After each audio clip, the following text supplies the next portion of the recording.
So you bought your first string of hearts, or probably killed one. What should you do now? Today I'm gonna answer 5 questions that would hopefully help you in your string of hearts plant care journey. Timestamps below if you need to skip to the information you need to know. Let's start. Question number 1. How much light does my string of hearts get? My string of hearts hang by a south-facing window and they receive indirect light. Go ahead and check which direction your window is facing. The light from a south-facing window is different from that of a north-facing window. You can use a compass on your phone and check which direction your window is facing. When you're hanging your string of plants, make sure that the leaves on top also get bright indirect light. You can also use a light meter app to check how much light is coming in through the window. The app that I use to measure light is this LX meter, which I got from Apple Store. I bought this for 120 yen, but I can't find it on the App Store anymore. So you can use any light app that you want. They have free stuff on Apple Store or Google Play Store. Right now I'm using my front-facing camera to check how much light my plant receives. Then I would click on the center to stop the app from measuring the light so I can see how much light there is. And on a bright sunny day, I would usually get around 2,000 plus foot candles, and this is bright light, which indirectly hits my plants. To learn more about light and foot candles and terminologies like bright indirect light, bright direct light, medium light, I'm going to be linking some references in the description box below, so go ahead and check that out. I keep my variegated string of hearts closer to the window to keep the variegation on the leaves. Since they have variegated leaves and have lesser green parts or lesser chlorophyll that they need for growth, they will compensate and make more green parts and then make your variegated string of hearts less variegated. Remember, the more you pull back your plants from the window, the lesser light it gets. Question number 2. How and when do I water my string of hearts? String of hearts are succulent-like trailing plants, so they thrive more on the dry side. As for me, I water my string of hearts once in every 2 weeks or 1.5 weeks. But don't take it as a standard, take it more as a guide, and make sure you check the conditions your string of hearts plant is living in. First thing you need to do is check the soil of your plant. Look at the soil, check the color, and compare it to how it looked when you watered it. You can use your finger and stick your finger in the soil and check if it's dry. If you don't want to do that, you can also use a water meter. Hold on. This is a water meter. If you don't want to use your fingers and stick them into the soil, you can use this one. Stick this into the soil and check if the soil is dry. So this meter has a dry, moist, and wet indicator. So if your soil is dry, then that's the time you water your string of hearts.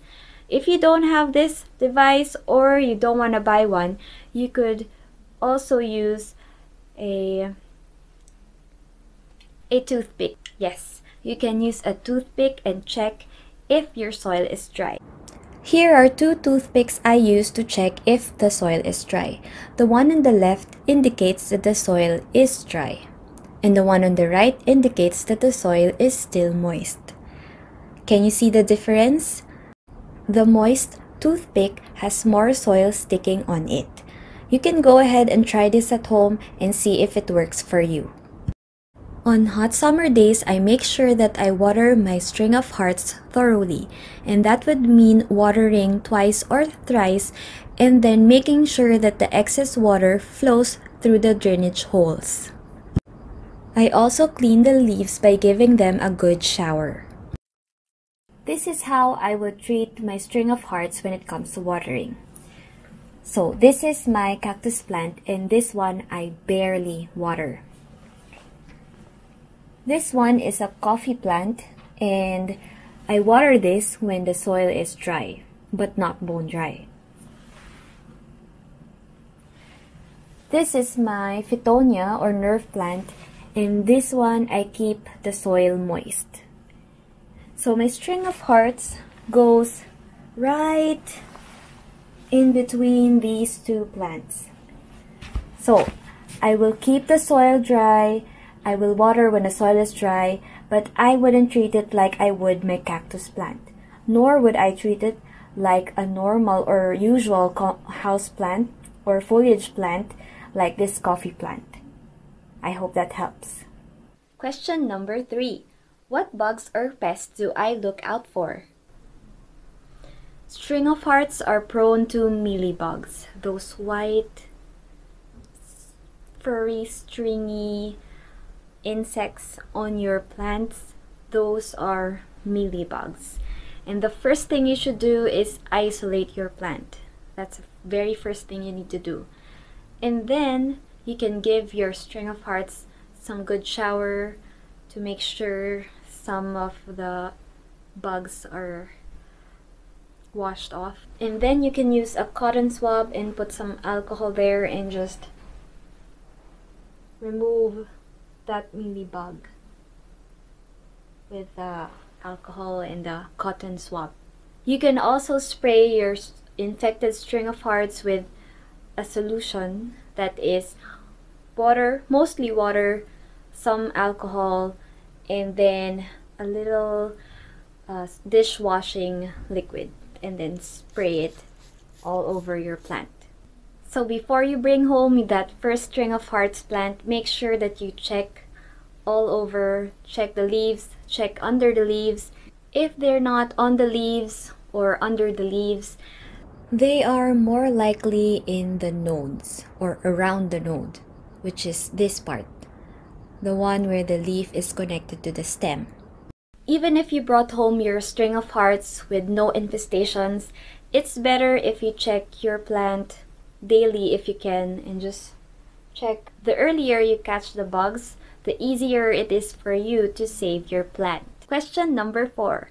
What soil should I use for my string of hearts? Since this plant is succulent-like, I use succulent soil mix or cactus soil mix. So for this one on my right, this is a propagation that I had from last year. This was a propagation from my very first string of hearts. And I used a succulent soil mix and also a terracotta pot so that it dries quicker. Question number 5. What should I do if my string of hearts plant looks like it's dying? The first thing I do is I ask myself if I overwatered my string of hearts. When was the last time I watered it?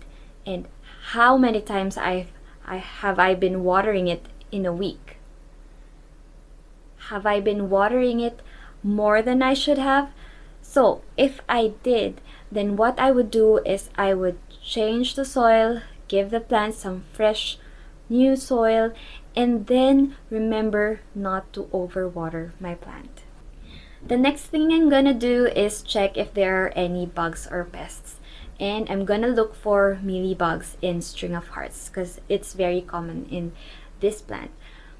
And I'm gonna check on the leaves, under the leaves, and around the nodes all over the plant.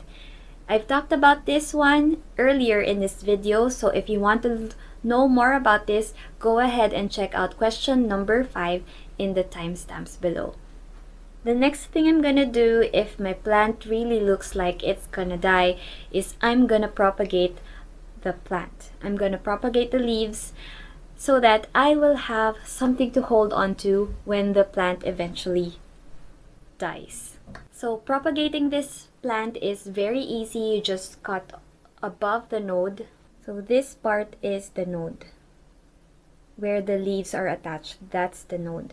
So I'm going to cut above the node, remove the leaves on that node, and then stick it in water. So, but I'm not gonna get this fresh one. I'm gonna get a more mature, healthy leaf part, and that's where I'm gonna cut above the node, again remove the leaves, and stick that in water.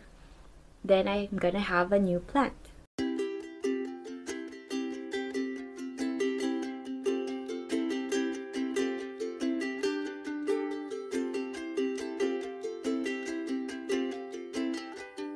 And the most important thing I want you to remember if you have killed your string of hearts is not to be discouraged and just take it as a learning experience.